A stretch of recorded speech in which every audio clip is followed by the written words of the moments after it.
ఒక్క డౌట్ అన్న ఎప్పటి నుంచి అడుగుదాం అనుకుంటున్నావు, అసలు టైం ఇవ్వట్లేదు. చెప్పు. ఏం లేదన్న, నేను మజిల్ బిల్డ్ అవ్వడం కోసం డైలీ పాలు, జిలేబీ, బాదాం, కిస్మిస్, కాజు ఇవి మిక్స్ చేసి జ్యూస్ తాగుతున్నా. అది బిల్డ్ అవ్వడం కానీ పొట్టు వచ్చేస్తుంది. అసలు ఈ జిలేబీ తినమని చెప్పింది ఎవరు నీకు? అన్న ఒక అన్న ఇన్ఫ్లుయెన్సర్ అన్న, చాలా బాగా చెప్తుంది, జర సింపుల్ గా చెప్తుంది చెప్పి నేను అడుగుతా చెప్పు. ఫస్ట్ జిలేబీకి ఎంత అవుతుంది నీకు? 40 వాళ్ళకి అదొక 40, బాదం కిస్మిస్ అన్నిటి కలిపి అదొక 40. సో ఓవరాల్ ఒక 100-120 రూపీస్ షేక్ కి ఖర్చు పెడుతున్నావు. నువ్వు నన్ను బడ్జెట్ లో డైట్ ప్లాన్ అడిగితే నీకు చికెన్ ఎగ్స్ తో నీకు సఫిషియెంట్ ప్రోటీన్ ఇంటేక్ వచ్చేటట్టు, కార్బోహైడ్రేట్స్ అన్ని ఇంట్లోనే దొరుకుతాయి కాబట్టి దాన్ని తగ్గట్టు నీకు నేను ఒక డైట్ ప్లాన్ ఇచ్చిన. నువ్వేమో ప్రోటీన్ అంతా స్కిప్ చేసి, చికెన్ అంతా స్కిప్ చేసి ఓన్లీ కార్బోహైడ్రేట్స్ షుగర్స్ వచ్చేటట్టు ఈ షేక్ తాగుతున్నావు.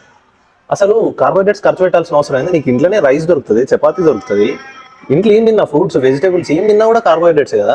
తినాలంటే అయితే లేదా నువ్వు అంట వచ్చినట్టు అవుతుంది. నువ్వు దాన్ని డిఫరెంట్ రెసిపీస్ తో కుక్ చేసుకో, కారం ఉప్పు వేసుకో, గార్లిక్ పేస్ట్ వేసుకో, దాన్ని వదిలేసి జిలేబీ తింటా అంటే నాకు అర్థం కాదు.